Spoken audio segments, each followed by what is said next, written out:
बिस्मिल्लाहिर्रहमानिर्रहीम। अस्सलाम वालेकुम। Today we will discuss about nucleus.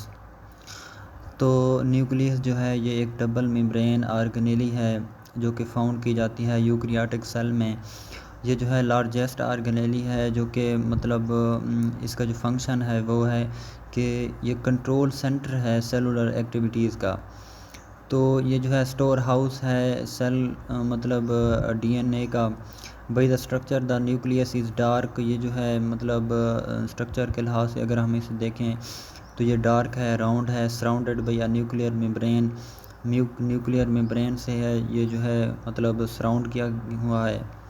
तो ये जो है स्ट्रक्चर हम इसे देख सकते हैं कि फ़र्स्ट जो नंबर 1 पे है उसे हम कहते हैं न्यूक्लियोप्लाज्म, और नंबर 2 में जो है इसे हम कहते हैं न्यूक्लियोलस, और नंबर 3 पे जो है उसे हम कहते हैं न्यूक्लियर इन्वल्प, और नंबर 4 में है न्यूक्लियर पोर। तो इस स्ट्रक्चर में भी हमें दिखाया गया है कि न्यूक्लियर इन्वल्प है इसमें, और आउटर मेम्ब्रेन है, इनर मेम्ब्रेन है न्यूक्लियस की, और न्यूक्लियोलस है, न्यूक्लियोप्लाज्म है इसमें। और क्रोमाटिन की हम अगर बात करें तो इसमें है हेट्रोक्रोमाटिन है, और यूक्रोमाटिन है, राइबोसोम्स हैं इसमें, और जो मतलब सुराख नज़र आ रहे हैं उन्हें हम कहते हैं न्यूक्लियर पोर। तो नेक्स्ट जो है हम देखते हैं कि it is a porous membrane like cell membrane. जैसा कि सेल मेम्ब्रेन होती है मतलब ये न्यूक्लियस भी एक पोरियस मेम्ब्रेन है, and form a wall between the cytoplasm and nucleus. और ये जो है साइटोप्लाज्म और न्यूक्लियस के दरमियान जो है मतलब वॉल बनाता है। Within the nucleus there are tiny spherical bodies called nucleolus. इसमें जो है छोटे छोटे स्फेरिकल बॉडीज़ हैं जिसे हम कहते हैं nucleolus. It also carries another essential structure called chromosomes. तो जो क्रोमोसोम्स होते हैं मतलब वो भी मतलब किस में होते हैं, न्यूक्लियस में होते हैं। Chromosomes are thin and thread like structure which carry another important structure called a gene. तो क्रोमोसोम जो हैं ये मतलब थिन हैं और थ्रेड लाइक स्ट्रक्चर हैं जो कि कैरी करते हैं मतलब एन अदर इम्पॉर्टेंट स्ट्रक्चर जिसे हम जीन कहते हैं। तो नेक्स्ट हम इसमें देखते हैं कि जीन क्या होते हैं। Genes are a heredity unit in the organisms. जो मतलब विरासती यूनिट होते हैं उन्हें हम क्या कहते हैं, genes. It helps in the inheritance of traits from one generation to another. तो ये जो है हेल्प करते हैं मतलब इनहेरिटेंस में of the traits from one generation to another generation या parents to the offspring. Hence the nucleus control the characters and the functions of the cell in our body। तो हम कह सकते हैं कि जो न्यूक्लियस है वो कंट्रोल करता है करेक्टर्स और फंक्शन हमारी बॉडी में। तो the primary function of the nucleus is to monitor cellular activities including metabolism and growth by making use of DNA's genetic information. तो इसका जो प्राइमरी फंक्शन है न्यूक्लियस का वो है मॉनिटरिंग करना सेलुलर एक्टिविटीज़ की, जिसमें जो है मेटाबॉलिज्म शामिल है और ग्रोथ शामिल है। तो न्यूक्लियोलाई जो है in the nucleus are responsible for the synthesis of protein and RNA. तो न्यूक्लियोलाई जो हैं वो मतलब न्यूक्लियस में वो रिस्पॉन्सिबल हैं for the synthesis of protein and RNA. तो नेक्स्ट जो है हम देखते हैं endoplasmic reticulum. The endoplasmic reticulum is a network of membranous canals filled with fluid. तो एंडोप्लाज्मिक रेटिकुलम जो है ये क्या है, नेटवर्क ऑफ मेम्ब्रेनियस कैनाल्स हैं जो कि फिल्ड हैं with fluid. They are the transport system of the cell. ये क्या है, मतलब ट्रांसपोर्ट सिस्टम है सेल का, involve in the transporting material throughout the cell. इसके ज़रिए मतलब जो है मटेरियल की क्या होती है, ट्रांसपोर्ट होती है।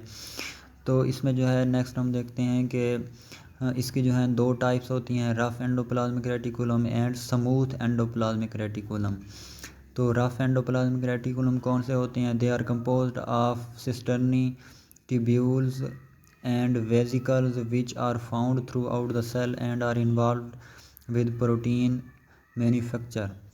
वो कहता है कि ये जो हैं रफ एंडोप्लाज्मिक रेटिकुलम मतलब ये किस पर मुश्तमिल होती हैं, सिस्टर्नी ट्यूब्यूल्स और वेसिकल्स पर मुश्तमिल होते हैं। जो कि तमाम सेल में पाए जाते हैं, और ये जो हैं इन्वॉल्व होते हैं प्रोटीन की मैन्युफैक्चरिंग में या फिर प्रोटीन की सिंथेसिस में। तो रफ एंडोप्लाज्मिक रेटिकुलम के साथ जो है राइबोसोम्स अटैच होते हैं। तो राइबोसोम्स जो हैं वो रिस्पॉन्सिबल होते हैं for the synthesis of protein.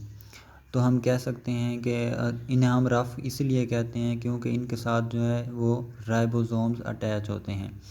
Smooth endoplasmic reticulum जो होते हैं they are the storage organelle. ये जो हैं स्टोरेज ऑर्गेनेलीज होते हैं associated with the production of lipid steroids and also responsible for detoxifying the cell. तो ये जो हैं मतलब एसोसिएटेड होते हैं लिपिड्स की प्रोडक्शन में, स्टेरॉइड की प्रोडक्शन में, और ये रिस्पॉन्सिबल हैं for the detoxifying of the cell. तो इस स्ट्रक्चर में हम देख सकते हैं कि ये एंडोप्लाज्मिक रेटिकुलम है। इसमें हम देख सकते हैं न्यूक्लियर इन्वॉल्व है, न्यूक्लियर पोर है, न्यूक्लियस के साथ जो है ये अटैच है। राइबोसोम्स भी हमें दिखाए गए हैं इसमें कि वो जो हैं रफ़ एंडोप्लाज्मिक रेटिकुलम के साथ अटैच हैं। और सिस्टर्नी हमें दिखाया गया है, क्रिस्टी स्पेस दिखाई गई है, और इनके साथ जो है ऊपर वाली साइड पे हमें स्मूथ एंडोप्लाज्मिक रेटिकुलम की स्ट्रक्चर भी दिखाई गई है। तो नेक्स्ट हम जो है देखते हैं mitochondria. Mitochondria are called the power house of the cell as they produce energy rich molecule from the molecule. जो माइटोकॉन्ड्रिया है इसे हम power house of the cell भी कहते हैं क्योंकि ये एनर्जी मतलब प्रोड्यूस करते हैं। The mitochondria genome is inherited maternally in several organism. तो जो माइटोकॉन्ड्रियल जीनोम होता है वो होता है inherited maternally in several organism. बहुत से ऑर्गेनिज्म में क्या होता है maternally. It is a double membrane bounded sausage shaped organelle found in almost all eukaryotic cell. तो ये डबल मेम्ब्रेन मतलब बाउंडेड ऑर्गेनेलीज है, सॉसेज मतलब उस शेप की ये होती है, और ये जो है फाउंड की जाती है तमाम यूकैरियोटिक सेल में। तो ये जो स्ट्रक्चर है हमें दिखाई गई है माइटोकॉन्ड्रिया की, इसमें जो है आउटर मेम्ब्रेन है, उसके बाद जो है मैट्रिक्स है उसका, और इनर मेम्ब्रेन है, डीएनए है, और एटीपी सिंथेज पार्टिकल्स हैं, राइबोसोम्स हैं, और ग्रेन्यूल्स हैं। तो इसकी हम मज़ीद डिटेल देखते हैं कि the double membrane divide it's lumen. ये जो डबल मेम्ब्रेन होती है इसके मतलब डिवाइड करती है इसके ल्यूमन को into two distinct aqueous component. दो मतलब कंपोनेंट में इसे डिवाइड करती है। The inner compartment is called matrix. जो इनर कंपार्टमेंट होता है उसे हम कहते हैं matrix, which is folded into cristae where all the मतलब जो आउटर मेम्ब्रेन होती है form a continuous boundary with the cytoplasm. तो जो इनर का कंपार्टमेंट होता है उसे हम कहते हैं मैट्रिक्स, और ये जो है फोल्ड होता है और क्रिस्टी बनाता है। और आउटर मेम्ब्रेन जो है ये मतलब कंटिन्यूअस बाउंड्री होती है विद द साइटोप्लाज्म। तो they usually vary in their size and are found जो है आइदर राउंड और ओवल इन शेप। तो ये मतलब यूजली जो हैं मतलब साइज़ में वेरी करते हैं, और ये राउंडेड भी हो सकते हैं और ओवल शेप भी हो सकते हैं। तो नेक्स्ट इसमें हम देखते हैं कि mitochondria are the site of aerobic respiration in the cell, produces energy in the form of ATP and help in the transportation of the molecule. तो माइटोकॉन्ड्रिया जो हैं ये एरोबिक रिस्पिरेशन के साइट्स हैं मतलब इन द सेल में। तो ये प्रोड्यूस करते हैं एनर्जी एटीपी की शक्ल में, और ये जो है हेल्प करते हैं मॉलिक्यूल की ट्रांसफॉर्मेशन में। For intense glucose is the converted into adenosine triphosphate ATP. तो वो कहता है कि जो ग्लूकोज है ये क्या किस में कन्वर्ट होता है, एडिनोसाइन ट्राइफॉस्फेट, जिसे हम क्या कहते हैं एटीपी। माइटोकॉन्ड्रिया ये जो है have their own circular DNA, RNA molecule, ribosomes मतलब 70S and a few other molecules that help in protein synthesis। तो माइटोकॉन्ड्रिया के पास जो है वो अपना DNA होता है, RNA मॉलिक्यूल होते हैं, राइबोसोम्स होते हैं, तो ये जो है हेल्प करते हैं प्रोटीन की सिंथेसिस में। तो नेक्स्ट हम इसमें देखते हैं प्लास्टिड्स। प्लास्टिड जो हैं ये लार्ज मेम्ब्रेन बाउंडेड ऑर्गेनेलीज हैं विच कंटेन पिगमेंट्स, जो कि मतलब पिगमेंट्स रखते हैं, तो इसे हम क्या कह सकते हैं, ये जो है मतलब based on the type of pigment plastid और 3 टाइप्स प्लास्टिड की हैं। वो कहता है कि 3 टाइप्स होते हैं, क्लोरोप्लास्ट और double membrane bound organelles which usually very in there space in their shape from a disc shape of to spherical discoid or oval or ribbon। तो वो कहता है क्लोरोप्लास्ट जो हैं ये डबल मेम्ब्रेन बाउंडेड ऑर्गेनेलीज होते हैं जो कि शेप में वेरी करते हैं। इनकी शेप जो है वो स्फेरिकल, डिस्काइड, ओवर या फिर रिबन लाइक भी हो सकती है। तो इस स्ट्रक्चर में हमें ये दिखाया गया है कि प्लास्टिड की जो है वो स्ट्रक्चर कैसी होती है। तो सबसे पहले जो है हम देखते हैं स्ट्रोमा। स्ट्रोमा क्या है कि stroma has the appropriate enzyme and a suitable pH for the Calvin cycle. इसके पास जो है वो मतलब इंजाइम होते हैं और सूटेबल पीएच होती है for the Calvin cycle. Second में हम देखते हैं थैलाक्वाइड। थैलाक्वाइड किसे कहते हैं कि हैज़ द ईटीसी एंड मतलब electron transport chain and the ATP synthase for photophosphorylation. ये जो है मतलब इसके पास क्या चीज़ होती हैं, इलेक्ट्रॉन ट्रांसपोर्ट चेन होती हैं, एटीपी सिंथेज होते हैं, किसके लिए, फोटोफॉस्फोरिलेशन। और नेक्स्ट जो है हम देखते हैं ग्रेनम। ये जो हैं flat membrane stacks increase S A vol ratio and small internal volumes quickly accumulate ions. जो ग्रेनम होता है मतलब ये जो है आइन अकामुलेट करता है। और नेक्स्ट हम देखते हैं lamella. Connect and separate thylakoid stacks. ये जो है मतलब कनेक्ट्स करता है और अलहदा करता है किसको, थैलाक्वाइड स्टैक्स को। नेक्स्ट हम देखते हैं डबल मेम्ब्रेन। जो डबल मेम्ब्रेन होती है एविडेंस फॉर द एंडोसिम्बियोसिस। ये जो है इसका काम है एंडोसिम्बियोसिस। तो they are present in mesophyll cells of the leaves which store chloroplast and other carotenoid pigments. तो हम बात कर रहे थे किसकी, क्लोरोप्लास्ट की। तो वो कहता है कि ये जो है प्रेजेंट हैं मेसोफिल सेल्स में, लीव के जो मेसोफिल सेल हैं उसमें, और ये जो हैं स्टोर करते हैं क्लोरोप्लास्ट और अदर कैरोटीनॉइड पिगमेंट को। These pigments are responsible for trapping light energy for photosynthesis। ये जो है पिगमेंट किस चीज़ को ट्रैप करते हैं, लाइट एनर्जी को फोटोसिंथेसिस के लिए। The inner membrane encloses a space called the stroma. जो इनर मेम्ब्रेन है वो इनक्लोज होती है एक स्पेस से जिसे हम क्या कहते हैं, stroma. Flattened disc-like chlorophyll-containing structure known as thylakoid are arranged in a stacked manner like a pile of coins। तो ये जो है फ्लैटेड डिस्क लाइक क्लोरोफिल होते हैं जो कि रखते हैं स्ट्रक्चर नॉन एज थैलाक्वाइड, जिसे हम क्या कहते हैं, थैलाक्वाइड। ये जो है स्टैक्ड मैनर में अरेंज होते हैं जिसे हम पाइल ऑफ कॉइन, मतलब अगर कॉइन एक दूसरे के ऊपर रखे जाएं तो ये ऐसे मतलब इनके स्ट्रक्चर बन जाती है। Each pile is called as granum. हर जो पाइल होता है उसे हम क्या कहते हैं, ग्रेनम, पल्लर ग्रेना। तो and the thylakoids of the different grana are connected by the flat membranous tubules known as stromal lamellae. तो ये जो है मतलब आपस में मिलकर क्या चीज़ बनाते हैं, stromal lamella. Just like the mitochondrial matrix, the stroma of the chloroplast also contain a double-stranded circular DNA 70S ribosome and enzymes which required for the synthesis of carbohydrates and proteins। तो मतलब mitochondrial matrix की तरह जो मतलब जो stroma होता है chloroplast का, ये जो है मतलब डीएनए रखता है, 70S रखता है, राइबोसोम्स, एंजाइम्स रखता है किसकी, मतलब कार्बोहाइड्रेट्स और प्रोटीन की सिंथेसिस के लिए। तो इसमें जो सेकंड है वो है क्रोमोप्लास्ट। क्रोमोप्लास्ट किसे कहते हैं, the chromoplast include fat soluble carotenoid pigments.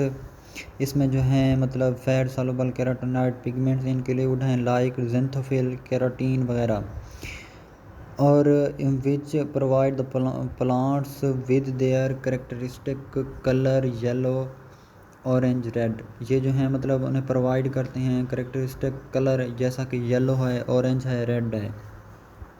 तो नेक्स्ट इसमें हम देखते हैं ल्यूकोप्लास्ट। तो ल्यूकोप्लास्ट को क्या होते हैं, ये जो हैं मतलब कलरलेस प्लास्टिड हैं विच स्टोर न्यूट्रिएंट्स, जो कि क्या करते हैं, स्टोर करते हैं न्यूट्रिएंट्स को। इमाइलोप्लास्ट स्टोर कार्बोहाइड्रेट्स, जो इमाइलोप्लास्ट होते हैं ये कार्बोहाइड्रेट्स को स्टोर करते हैं, जैसा कि स्टार्च है या फिर स्टार्च जो है इन पटाटोज़ में जो है वो मतलब स्टार्च स्टोर होती है। अलीरोप्लास्ट से स्टोर प्रोटीन, जो अलीरोप्लास्ट होते हैं वो क्या चीज़ स्टोर करते हैं, प्रोटीन। और अलियोप्लास्ट जो हैं ये मतलब स्टोर करते हैं ऑयल्स एंड फैट्स। तो नेक्स्ट हम इसमें देखते हैं ribosomes. Ribosomes are the non membrane bounded and important cytoplasmic organelle found in the close association with the endoplasmic reticulum।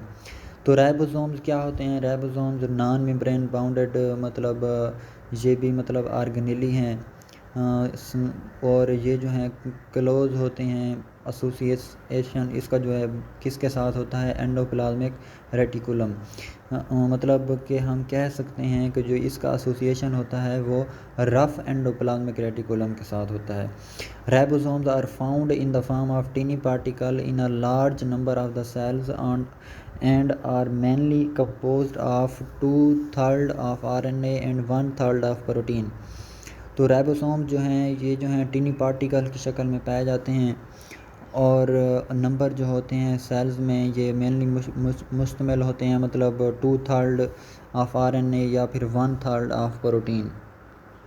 तो ये जो स्ट्रक्चर है हमें दिखाई गई है ये न्यूक्लियस की है, मतलब इसमें दिखाया गया है राइबोसोम्स के मतलब न्यूक्लियस ये जो है 7 राइबोसोम्स अटैच हैं रफ एंडोप्लाज्मिक रेटिकुलम के साथ।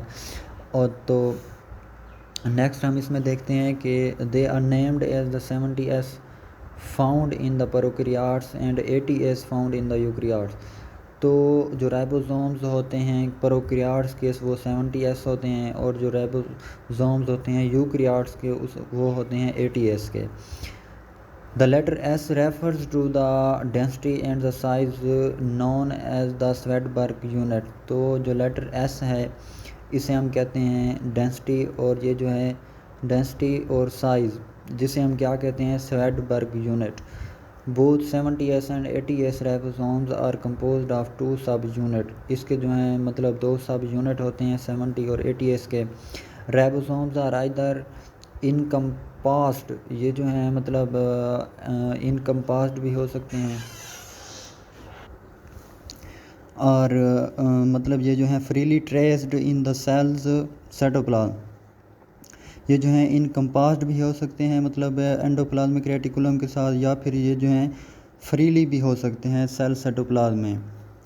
तो नेक्स्ट इसमें हम देखते हैं कि ribosomal RNA and ribosomal proteins are the 2 components that together constitute ribosomes. तो राइबोसोमल आरएनए और राइबोसोमल प्रोटीन जो हैं ये क्या हैं, 2 कंपोनेंट हैं जो कि मतलब आपस में मिलते हैं, टुगेदर कंस्टिट्यूट राइबोसोम्स के साथ मिलते हैं। तो the primary function of the ribosomes include protein synthesis. तो इसका जो प्राइमरी मतलब सबसे मेन जो फंक्शन है वो क्या है, protein synthesis in all the living cells that ensure the survival of the cell. तो राइबोसोम जो है ये मतलब ऐसी चीज़ है जो कि क्या करती है, प्रोटीन सिंथेसाइज करती है। मतलब इसकी वजह से ही क्या है, जो लाइफ है या सेल है, मतलब जो हमारी जो लाइफ है या सेल है वो क्या करती है, सरवाइव करती है।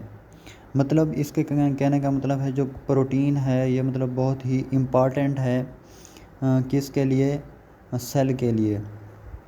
So thanks for watching this video and God bless you।